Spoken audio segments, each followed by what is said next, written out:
I got a story for you.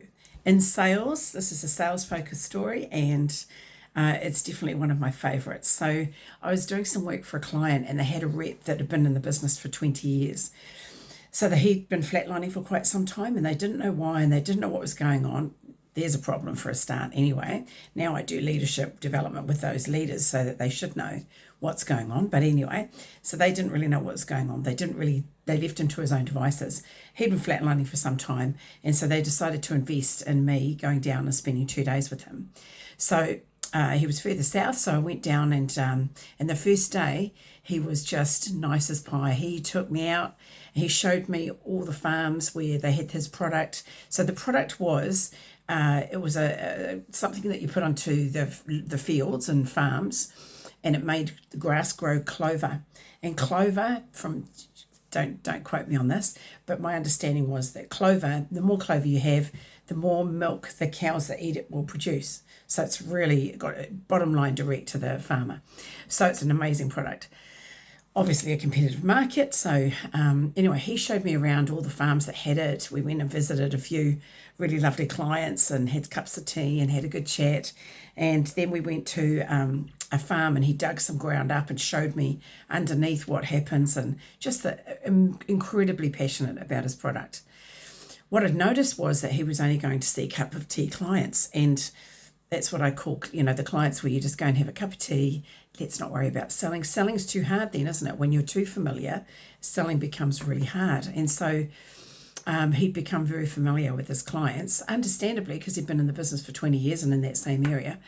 But there's some way that you have to draw that line, right, between you and the client. It's still always that you're looking at how you can best serve them with what it is that you're selling. So he got into the process of going and seeing cup of tea clients, and I drove a tractor and had some really good conversations, as well as a coach.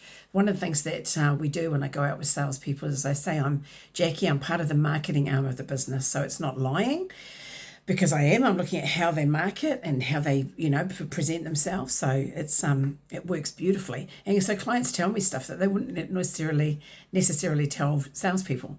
So there I am about, and we're talking about with different farmers about all different things. And I just felt very passionate about the product, and as well. It's such an awesome product. Then I said, is there anyone in the area that you're not dealing with that you probably should be, like any big organizations or anything? And he said, well, yeah, there's this one, and it's quite a large retail for farmers place, so stores. So I think they're nationwide as well. Yeah, they're nationwide as well. So I said, well, make an appointment to go and see them. And he's like, yeah, but the guy's an ass. There's no way I do business with him. He's an ass.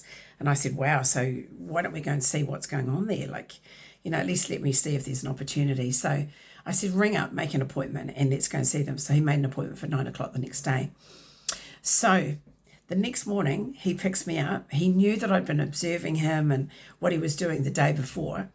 And he just knew that I was into the mode of maybe giving him some feedback on.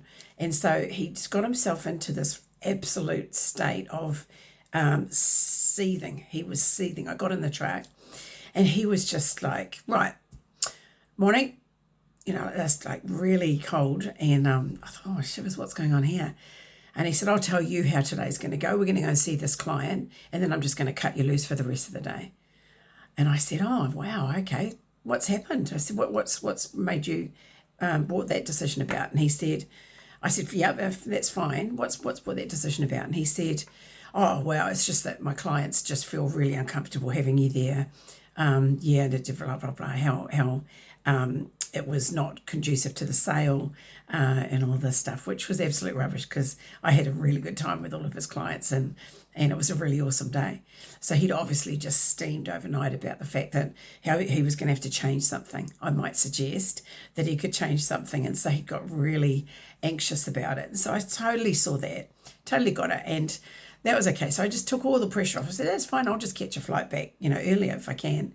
And otherwise I'll just hang out for the day. I'm sure there's plenty I can do here. That's fine.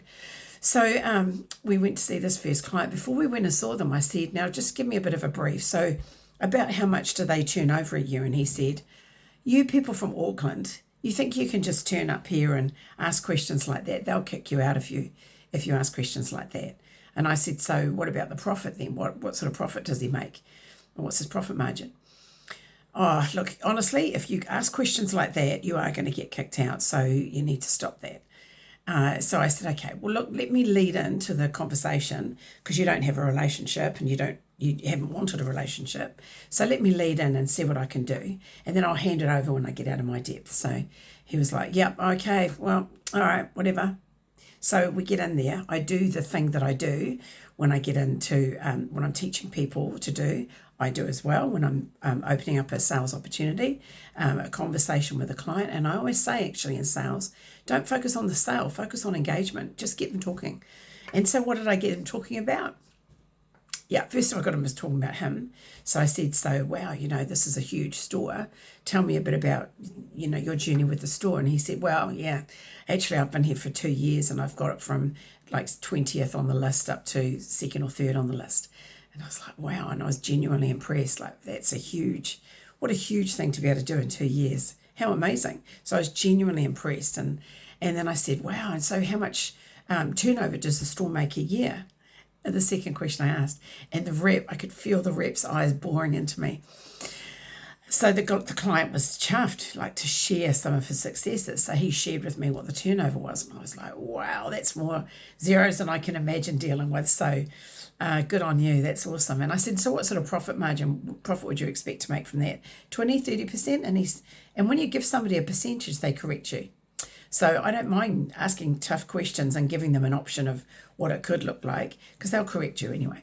So he said, no, it's more like 10 or 11% or 10 to 15 or something like that. And I was like, wow, okay, that's really interesting. And so tell me a bit about the way that you work and how many staff you've got here and what products sell and which products don't. And then I said, and so I'm really interested in why people don't buy off us because that's, more interesting to me than anything. So I said, so what do you think stopped you from buying our products? Tell us about the products you've got in here. And away he went and he told me all about the products and he said they work within our profit margins and they just worked below his profit margins. So he was expecting 10 to 15% from products. They made him 8%. And so they were below.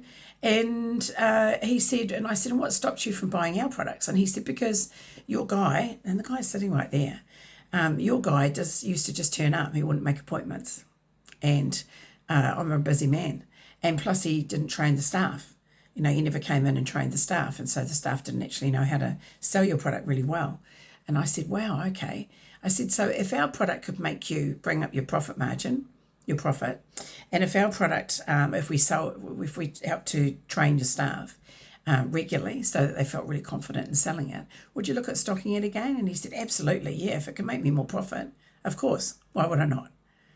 So the guy ended up with a huge order and booked in for doing trainings and booked in for his next meeting with the client.